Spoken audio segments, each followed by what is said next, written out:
Bismillahirrahmanirrahim. Assalamualaikum warahmatullahi wabarakatuh. Alhamdulillah nahmaduhu wa nasta'inuhu wa nastaghfiruh wa na'udzubillahi min syururi anfusina wa min sayyiati a'malina. May yahdihillahu fala mudilla lahu wa may yudhlil fala hadiyalah. Asyhadu an la ilaha illallah wa asyhadu anna Muhammadan abduhu wa rasuluh la nabiyya wa la rasula ba'da. Langsung saja, di sini kami dari kelompok 4 yang beranggotakan Nani Wiraningsih, Naida Anasinul Fadilah, Nisa Abusori, dan Konita Lailatul akan mempresentasikan hasil diskusi kami, yaitu perkembangan fikih pada masa Nabi dan sahabat. Nah, di sini kami akan menjelaskan bagaimana periode perkembangan fikih pada masa Nabi dan sahabat dan beserta karakteristiknya. Di sini nanti kita akan rekan-rekan nanti akan menjelaskan sedikit tentang perkembangan fikih. Di sini saya akan menjelaskan tentang fikih pada masa kenabian. Jadi era kenabian itu dimulai dari hidupnya Nabi Muhammad SAW dan para sahabat, yang bermula dari turunnya wahyu dan berakhir dengan wafatnya Nabi Muhammad SAW pada tahun 11 Hijriah.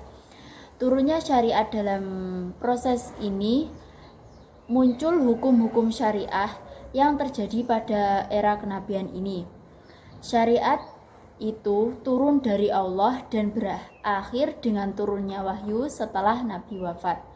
Nabi sendiri tidak berhak membuat hukum-hukum syariah karena tugas seorang Rasul hanya menyampaikan hukum-hukum syariah itu kepada umatnya. Jadi Nabi Muhammad itu tidak berhak membuat hukum-hukum syariah karena dia hanya bertugas menyampaikan syariah-syariah tersebut. Fikih pada masa kenabian ini dibagi menjadi dua periode, yaitu periode Mekah dan periode Madinah.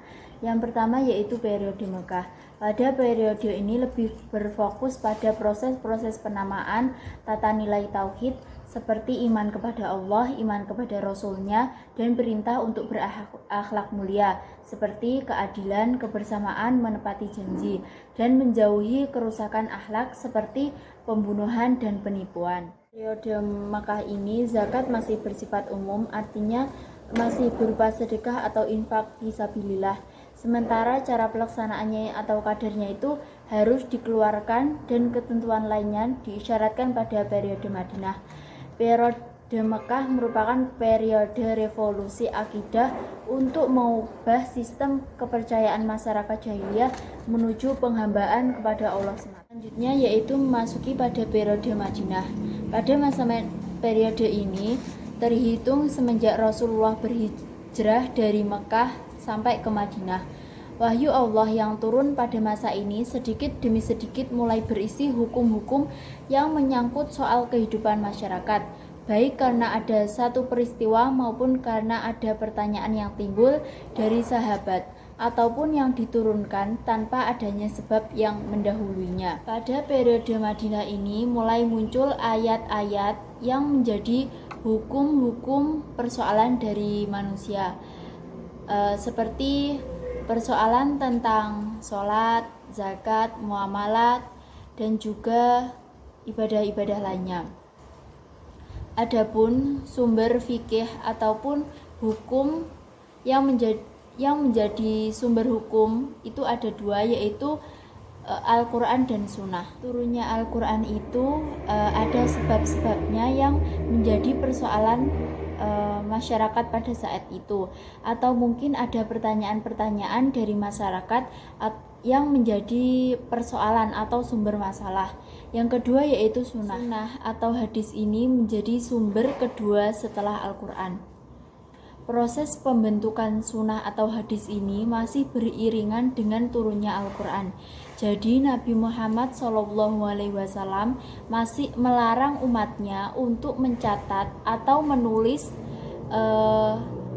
hadis-hadis selain Al-Quran. Nabi Muhammad SAW memperbolehkan mencatat atau menulis hadis, tetapi bagi mereka yang tidak mencampur adukan antara Al-Quran dan hadis. Oke, di sini saya akan menjelaskan periode fikih pada masa sahabat. Nah, dalam periode fikih pada masa sahabat ini memasuki periode kedua dari perkembangan fikih ya, yaitu bermula dari Nabi Muhammad SAW wafat sampai diangkatnya Muawiyah bin Abu Sufyan menjadi khalifah, yaitu pada tahun 41 Hijriah.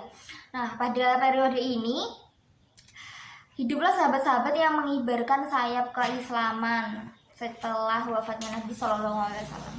Nah, adapun faktor-faktor yang mempengaruhi periode ini yaitu ada khususnya para sahabat yang berperan penting dalam periode ini, karena para sahabat tidak hanya melestarikan hidup Nabi, akan tetapi mereka juga memperluas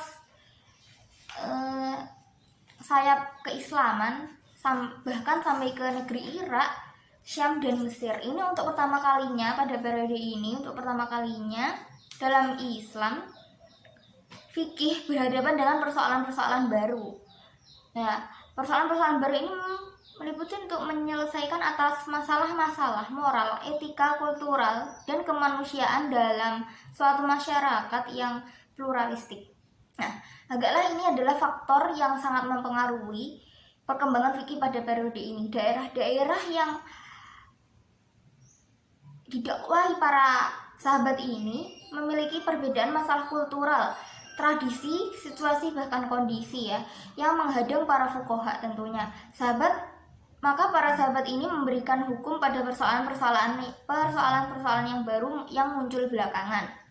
Nah, para sahabat ini dengan kapasitas pemahaman yang komprehensif, yaitu mereka yang telah hidup bersama Nabi sejak lama dan mengetahui sendiri proses turunnya syariat pada Nabi SAW. Maka dari itu, ketika mereka menyikapi setiap persoalan yang muncul itu dengan merujuk kepada Al-Quran dan Sunnah tentunya. Mereka menggali kandungan-kandungan yang ada di dalam Al-Quran. Mereka menggali kandungan-kandungan yang ada di dalam Al-Quran dan kandungan moral yang ada di dalam Al-Quran. Ada kalanya mereka menemukan nas Al-Quran atau petunjuk Nabi yang sudah tertuliskan. Ada kalanya juga mereka harus menggali kaidah-kaidah dasar. Kedudukan ijtihad pada periode sahabat. Ijtihad mulai menjadi rujukan fuqaha pada periode ini. Kebutuhan untuk melakukan ijtihad itu tidak semata-mata untuk menjawab masalah baru yang muncul, namun juga untuk memahami nas yang ada di dalam Al-Quran dan Sunnah. Intensitas ijtihad sahabat mendapatkan tempat tersendiri di dalam fikih. Maksudnya, ijtihad itu membuka ruang ikhtilaf. Tetapi, karena sering dilakukan secara bersama dan musyawarah, apalagi saat itu para sahabat belum tersebar luas, ijtihad sahabat banyak mendatangkan suatu kesepakatan umum dari satu generasi atau disebut juga ijma. Selanjutnya, 5 persoalan asasi yang menyebabkan ikhtilaf pada periode ini. Yang pertama, perbedaan dalam memahami nas Al-Quran dan hadis. Yang kedua, munculnya 2 persoalan yang merujuk pada kedua nas yang saling berlawanan. Yang pertama, perbedaan dalam memahami nas Al-Quran dan hadis. Yang kedua, munculnya 2 persoalan yang merujuk pada 2 nas yang saling berlawanan. Yang ketiga, sebagian fuqaha memutuskan suatu hukum berdasarkan dari pengetahuan sunnah. Yang keempat, perbedaan kaidah dan metode ijtihad dari para fuqaha. Yang kelima, kebebasan dan kesungguhan para fuqaha dalam melakukan ijtihad terhadap berbagai masalah yang mereka hadapi. C. Karakteristik fikih pada masa Nabi dan sahabat. Fikih pada masa Nabi. Pada periode pertama ini, fikih memang masih sederhana berupa pengenalan terhadap hukum-hukum Islam dalam ruang dan waktu tertentu. Pada permulaan bagian ini adalah asarul tasliyah dalam pengertian sebenarnya, tetapi pemahaman fikih telah terwujud secara faktual. Seperti yang kita ketahui, para sahabat jarang sekali menanyakan suatu ketentuan hukum sehingga banyak perbuatan saat itu yang diterima tanpa mendapat penjelasan. Karena itu, kita dapat menyimpulkan bahwa fikih pada periode pertama ini, keadaan fikihnya masih berupa kerangka dasar untuk suatu perumusan lebih lanjut. Yang B. Fikih pada masa sahabat. Fikih pada periode Khulafaur Rasyidin ini sangat hidup semarak. Beberapa ikhtilaf mulai muncul meskipun kecil dibanding periode berikutnya. Seiring dengan perkembangan fikih itu sendiri, periwayatan hadis ini sangat ketat. Pada periode ini, ijtihad seringkali dilakukan secara jamak atau sehingga ruang ijtihad yang begitu luas itu jarang menimbulkan ikhtilaf. Pada periode ini, fatwa-fatwa dan masail fikih yang belum ditulis seperti juga sunnah. Kendati demikian, kita mulai dapat mengklasifikasikan kaidah-kaidah usuliyah dan metode ijtihad.